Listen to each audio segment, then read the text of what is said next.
is up, guys? Welcome back to the channel. If you're new here, my name's Philo. Please subscribe to the channel if you're new. Turn on your post notifications bell because you don't want to miss any of my videos. And welcome to my WWE Crown Jewel 2024 predictions. I am excited and a little about the show because last year's Crown Jewel was actually incredible. We built to one of the best matches of 2023 and one of the best feuds of 2023 and one of the best promos of 2023 in the undisputed WWE Universal Champion Roman Reigns at the time, defending his championship against an up-and-coming superstar in L.A. Knight. Yeah. And we also had both women's championships on the line, including other matches as well. Now, this year's Crown Jewel, Triple H Paul Levesque introduced a new mechanism into the show, a new championship into the world of WWE in the WWE Crown Jewel Championship, an exclusive to Saudi Arabia, an exclusive to Crown Jewel. And with this Crown Jewel Championship, we have the undisputed Universal Champion taking on the World Heavyweight Champion, and WWE Women's World Champion taking on the Women's Champion. That's the only reason why I like this Crown Jewel Championship, giving us Survivor Series type matches. But other than that, the championship is gross, disgusting, and we won't have to deal with it after Crown Jewel. But without further ado, let's get right into my WWE Crown Jewel 2024 predictions. Let's first talk about the WWE Women's Fatal 4-Way Women's Championship Tag Team match as the Women's Tag Team Champions, Bianca Belair and Jade Cargill, defending against Jakara Jackson and Lash Legend. We also have Damage Control and Chelsea Green and Piper Niven. This match, I'm gonna say this match is rewarding the people who watch every single WWE event, minus WWE Speed, but Monday Night Raw, NXT, and SmackDown is what I'm talking about here. They are rewarding us for watching all three shows because also the women's tag team division has been on a roll lately in the WWE, and we've been having this feud build up on Raw, build up on NXT, and build up on SmackDown. So now, if you miss something on NXT, you might be confused watching SmackDown or Raw, or vice versa. So this match is rewarding us, giving Lash Legend and Jakara Jackson a spot on a WWE Premium Live event as well, being NXT talent. But anyway, my predictions for the match, I am very excited for this match. My predictions for this match is Bianca Belair and Jade Cargill to retain their women's tag team championships. This is a perfect opportunity, as we saw in the first tag team run that they had as champions, to lose their championships. But I don't think Bianca and Jade are going to lose here. I think they're going to have the titles until WrestleMania in Las Vegas. I think they're going to lose in a traditional tag team match, and Bianca and Jade are going to retain here. Next match I want to talk about is a match I am very excited to see. A match I think is going to be a great match one of the best matches of 2024, maybe, but that's up for debate. As we have the United States champion, LA Knight, defending his championship against two men that absolutely have been crushing it on SmackDown. And I'm actually very, very, very angry at how they gotten to this point, but I love how that the end point, I love this end point. We all got to the triple threat match, but the way they got to the triple threat match is destroying Game 7 between Andrade and Carmelo Hayes. Now, they don't deserve that, but they do definitely deserve this spot in a premium live event at Saudi Arabia.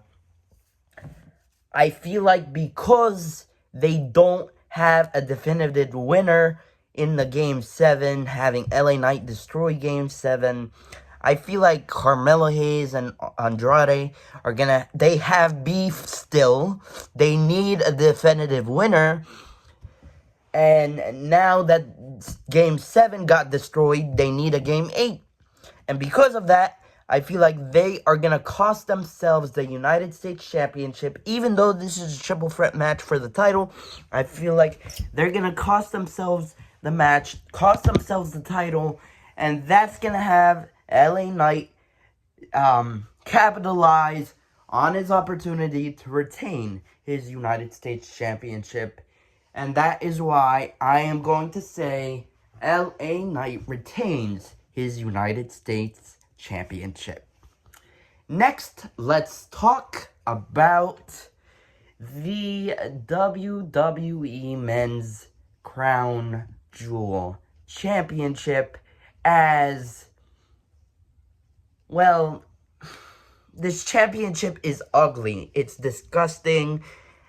And as I said in the beginning of this video, we won't have to deal with it at the after Crown Jewel. Now, with the men's, I don't like how this feud has been happening because, I mean, they put a pause between other feuds. Like with Kevin Owens, they put a pause with that with Cody Rhodes. And on Monday Night Raw, the only thing that happened between Gunther for another challenger is Damian Priest. Damian Priest and Gunther had a backstage promo, and they put a pause in championship defenses because of this disgusting Crown Jewel Championship. But, I mean, we have shenanigans that could happen in this match. We have Kevin Owens, who has a match on the show, who can cost Cody Rhodes the win. We have Goldberg, who can cost Gunther the win. So we have those shenanigans, as we have shenanigans for the Women's Crown Jewel Championship match, which I will talk about in a few minutes.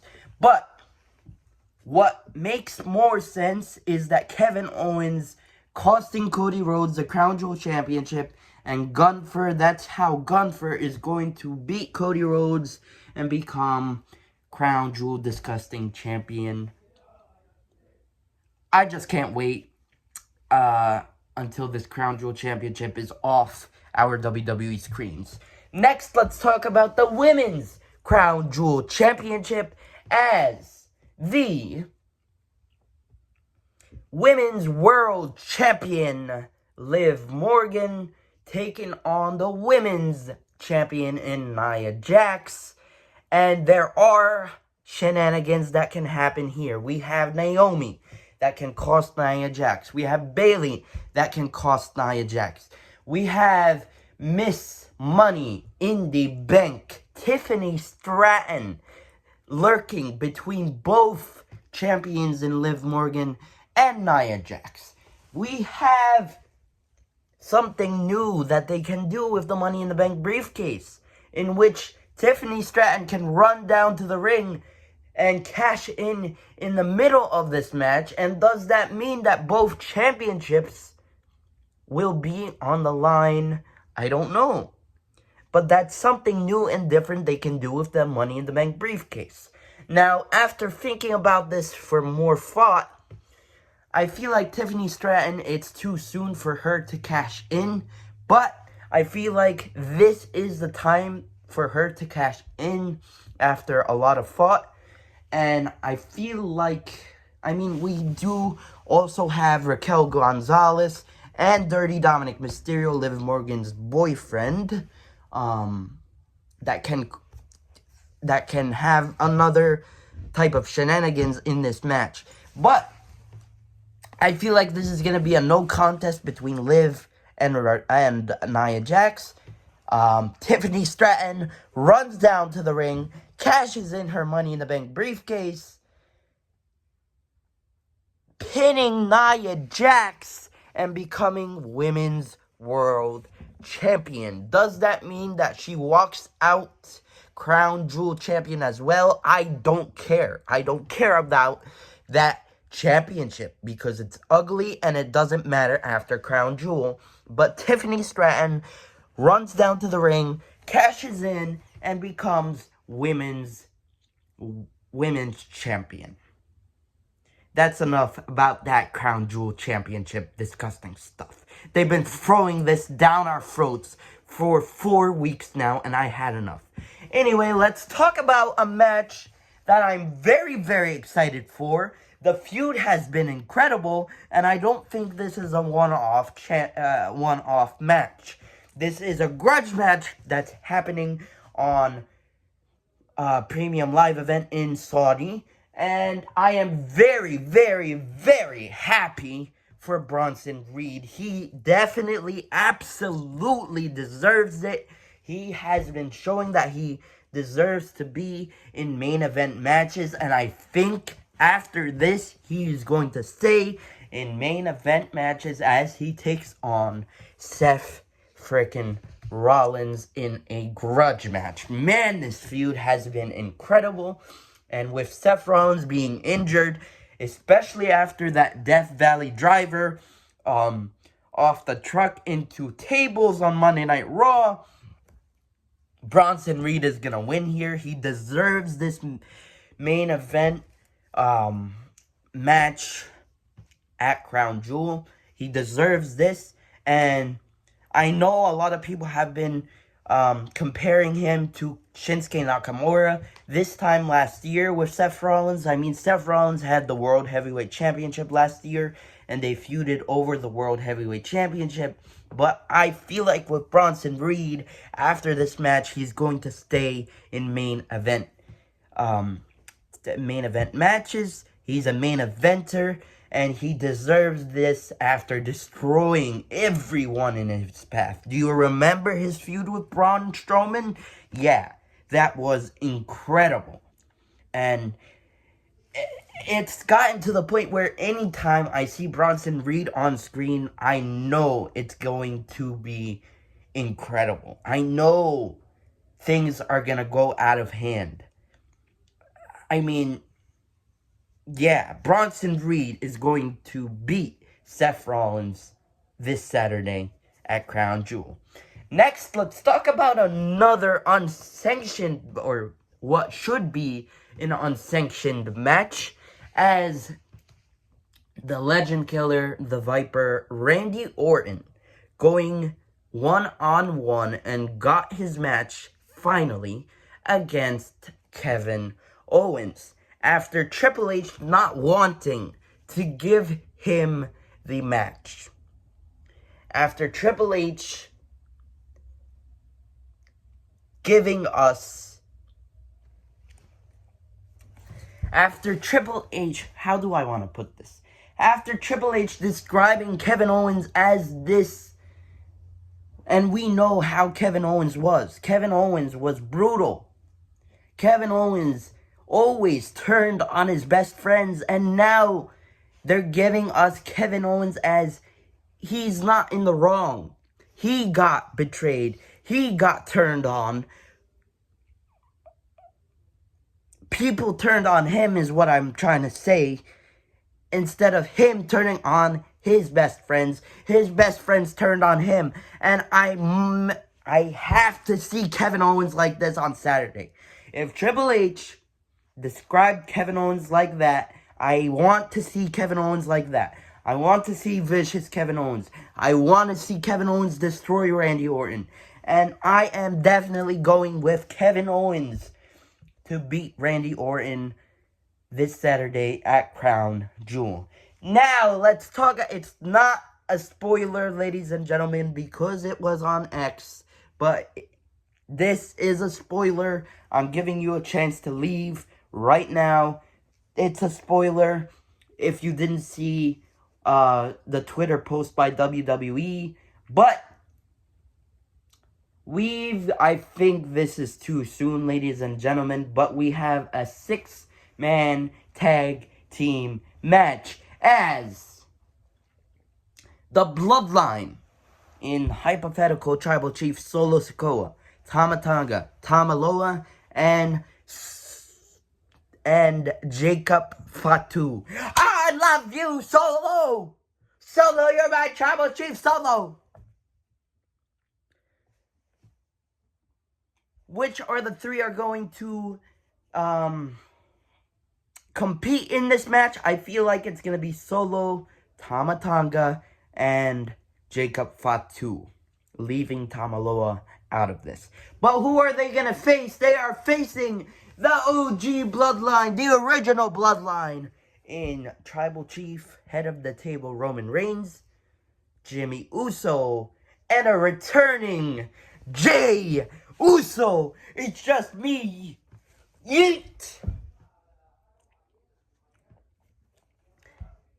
And guys, honestly, after Monday Night Raw, I feel like Sami Zayn is right about this whole thing. I mean, Jey Uso fought his life to leave the Bloodline. He left. He left the Bloodline. Why would he ever return to what gave him stress? He's already stressing. If you guys saw Monday Night Raw, he was already stressing after he returned to become one of the Usos. I mean, now we know who's Jay and who's Jimmy, who's Yeet and no Yeet. But, like, why would he ever return to the man that gave him such a hard 3 years of his life in Roman Reigns, his cousin? Why would he ever return to those days when he was on SmackDown and he had to be a side piece, as he put it, as best men, honestly? Like, why ever? Why? Like, what? Why? But anyway, we are deep into this Bloodline story, and that's why I love this. Like, Sami Zayn talking to Solo Sikoa, that's the only thing why I'm very confused. But that's what gives me the reason to tune in every week. Like, this Bloodline storyline never ends, and I'm very happy about it. It never ends, and it always gets good. Very, very, very good. And it's one thing that is in WWE right now that's hot. Very, very red hot in the business. And unless I know this main events, but unless the final boss makes an appearance here, there is no way the original Bloodline in Roman, Jimmy, and Jay, the Usos, lose this match because they just reunited. They are not going to lose a match when they just reunited and just got Jey Uso back. I just feel like it's too soon. They should have expanded it out a little more. I felt like this match is going to happen at War Games. I feel like it's still going to happen at War Games. The men's War Games match has to be OG Bloodline versus the Bloodline now. But I just feel like they threw this at us too soon. And I feel like Sami Zayn, after Monday Night Raw, I feel like Sami Zayn is going to cost someone the championships, the match. But anyway, my prediction for the show, for the match, is the original Bloodline, Jay, Roman, and Jimmy to win this match. Anyway, guys, please like, comment, share, and subscribe, and I'll see you guys in my next video. But until then, peace, love you guys.